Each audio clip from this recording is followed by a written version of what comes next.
आज हम एक ऐसी सच्ची और भयानक घटना की बात करेंगे जो मध्य प्रदेश के मुरैना में घटी थी।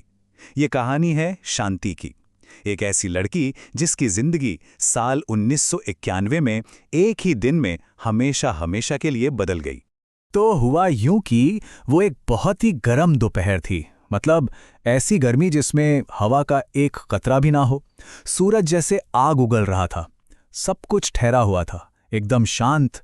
इतनी अजीब शांति की लगे जैसे जैसे पूरा माहौल किसी अनहोनी का इंतजार कर रहा हो। तो चलिए कहानी के पहले हिस्से पर चलते हैं, एक अशुभ सामना। और इसकी शुरुआत होती है गन्ने के खेतों में हुई एक बहुत ही अजीब हलचल से। शांति और उसकी बहन पुष्पा दोनों उस दिन अपने परिवार के घने गन्ने के खेतों की रखवाली कर रही थीं। अब गन्ने इतने ऊंचे और घने थे कि वो एक दूसरे को ठीक से देख भी नहीं पा रही थीं। और तभी बिल्कुल अचानक उन्हें अपने बहुत ही करीब से किसी के गन्ने तोड़ने की आवाज सुनाई दी। उन्होंने हिम्मत की और अंदर की तरफ दौड़ी, चिल्लाते हुए, कौन है वहां? पर जवाब में सिर्फ सन्नाटा था। न कोई इंसान, न कोई जानवर। और सबसे अजीब बात क्या थी पता है? जमीन पर एक भी पैर का निशान तक नहीं था। हाँ, बस कुछ गन्ने ताजे टूटे हुए जरूर पड़े थे। और ठीक उसी वक्त, बस एक पल के लिए शांति को पौधों के बीच एक काली परछाई सी हिलती हुई दिखी, और फिर वो गायब हो गई। अब आते हैं कहानी के दूसरे हिस्से पर, घर में एक साया। देखिए, खेत में जो हुआ वो वहीं खत्म हो जाता तो शायद बात ही कुछ और होती, लेकिन ऐसा हुआ नहीं। वो मौजूदगी, वो साया शांति का पीछा करते करते उसके घर तक आ पहुंचा था। शुरुआत बहुत धीरे धीरे हुई। पहले तो बस एक अजीब सा एहसास होता था। शांति को लगता जैसे कोई उसे हर वक्त देख रहा है। फिर रात में जब सब सो जाते तो कानों में हल्की हल्की फुसफुसाहटें सुनाई देने लगीं। कभी कभी तो ऐसा भी लगा जैसे किसी ने उसके बालों को छुआ हो। और फिर एक रात वो चीखते हुए उठी, कसम खाकर कहने लगी कि उसने दरवाजे पर लाल आंखों वाला एक काला साया देखा है। घरवालों ने सोचा कोई बुरा सपना होगा और उसे शांत करा दिया। लेकिन बहुत जल्द ही घर में ऐसी ऐसी चीजें होने लगीं जिन्हें कोई भी, मतलब कोई भी, बुरा सपना या वहम कहकर टाल ही नहीं सकता था। सोचिए, शांति जब अपने बालों में कंघी करती तो उसमें से अजीब अजीब चीजें गिरने लगी। मतलब कभी सोने का एक छोटा सा टुकड़ा, तो कभी मोटे मोटे काले कीड़े। और ये जूं तो बिल्कुल नहीं थे। एक बार तो हद ही हो गई, उसके बालों से राख का एक पूरा का पूरा ढेर जमीन पर गिर गया। और सबसे डरावनी बात, जैसे ही कोई उन गिरी हुई चीजों को छूने के लिए हाथ बढ़ाता, वो हवा में गायब हो जाती। बस फुर। अब तक तो पूरा परिवार खौफ में आ चुका था। सब समझ गए थे कि ये कोई मजाक नहीं है। तो अब हम पहुंचते हैं तीसरे हिस्से पर, असफल झाड़ फूंक।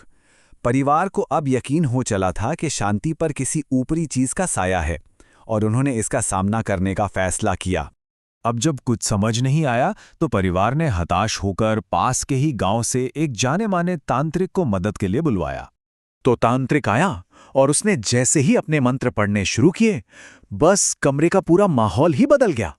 शांति के अंदर से एक बहुत ही भारी, एक अमानवीय हंसी गूंजी।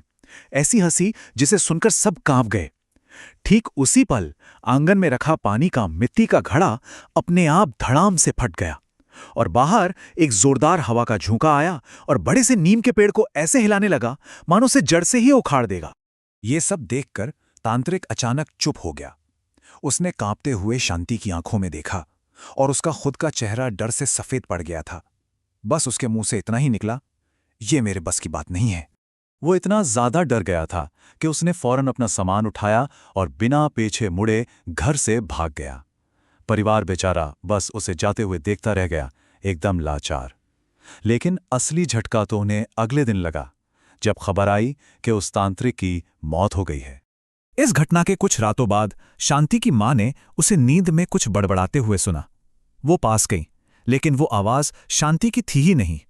वो एक बहुत भारी और डरावनी आवाज थी जो कह रही थी, ये लड़की अब मेरी कनीज है, इसे मुझसे कोई नहीं बचा सकता। कहानी का चौथा हिस्सा है शादी और एक बलिदान। अब इतने अंधेरे के बीच उम्मीद की किरण तो दिखी, लेकिन उसकी कीमत बहुत भारी थी। जगह जगह भटकने के बाद परिवार को आखिरकार कल्लू नाम के एक मुस्लिम फकीर मिले। कहते हैं कि उन्होंने घर में कदम रखते ही उस चीज की मौजूदगी को महसूस कर लिया था। उन्होंने ही बताया कि शांति पर किसी आम भूत प्रेत का नहीं, बल्कि एक बहुत ही शक्तिशाली जिन्न का साया है, और इसका ताल्लुक शायद खेतों के पास वाले पुराने कब्रिस्तान से है। कल्लू की दुआओं से कुछ वक्त के लिए तो वो जिन्न शांत हो गया और शांति की जिंदगी थोड़ी कह सकते हैं कि नॉर्मल हो गई। लेकिन कल्लू ने साफ साफ चेतावनी दी थी कि ये जिन्न बहुत ताकतवर है, इसे पूरी तरह से खत्म नहीं किया जा सकता। वो बार बार लौटने की कोशिश करेगा। और फिर कई सालों तक वो लोग नियमित दुआओं और रस्मों से उसे दूर रखने में कामयाब रहे। फिर जब शांति की शादी की उम्र हुई तो उसका रिश्ता तय हुआ। पर जैसे ही ये बात पक्की हुई, जिन्न के हमले और भी ज्यादा भयानक हो गए। शादी की रात को कल्लू ने शांति को बचाने के लिए खुद को उसके कमरे में बंद कर लिया और पूरी रात दुआएं पढ़ते रहे। उनकी वजह से शादी तो खैरियत से हो गई, लेकिन अगली सुबह एक दिल दहला देने वाली खबर आई। कल्लू अपने घर में मृत पाए गए। ऐसा लगा मानो उन्होंने शांति को बचाने के लिए अपनी जान कुर्बान कर दी। और अब हम आते हैं 5वें और आखिरी हिस्से पर, जिनका कभी ना खत्म होने वाला श्राप। अब तक 2 जानें जा चुकी थी, लेकिन ये खौफनाक सिलसिला रुका नहीं, बल्कि शांति की असली बदनसीबी तो अब शुरू होने वाली थी। शादी के बाद वो साया शांति के साथ उसके ससुराल पहुंच गया और वहां शुरू हुआ मुसीबतों का एक ऐसा दौर जो आज तक खत्म नहीं हुआ। पहले तो उसके पति की सेहत बिना किसी कारण के खराब रहने लगी। फिर 1 साल के अंदर ही उसके ससुर को अचानक कैंसर हो गया और उनकी मौत हो गई। शांति के 2 बच्चे भी हुए, लेकिन वो दोनों भी लगातार किसी न किसी अजीब बीमारी से घिरे रहते हैं। और रही बात खुद शांति की, तो वो भी साल दर साल बस कमजोर और बीमार होती चली गई। आज भी वो परिवार दुख के इस घेरे में फंसा हुआ है। लेकिन सबसे अजीब बात जानते हैं क्या है? अगर कोई भी इस बारे में बात करने की कोशिश करता है ना, तो शांति एकदम गुस्से में आ जाती है और बात करने से साफ मना कर देती है। ऐसा लगता है जैसे वो जिन्न अब उसे अपने बारे में किसी को बताने भी नहीं देता। उस परिवार की ये पीड़ा आज भी वैसी ही है और इसका कोई अंत नजर नहीं आता।